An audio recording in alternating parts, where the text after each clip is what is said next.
Sahabat tanya pada Nabi, ya Rasulullah, aku ni boleh ke aku ni tak nak kahwin, aku tak nak kahwin, aku nak ibadah je.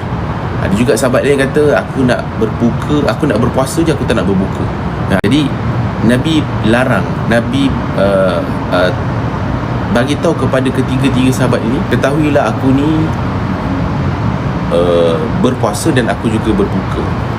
Untuk bagi tahu yang kita ni kena ada kesederhanaan dalam kehidupan kita, kena ada kesederhanaan dalam ibadah kita.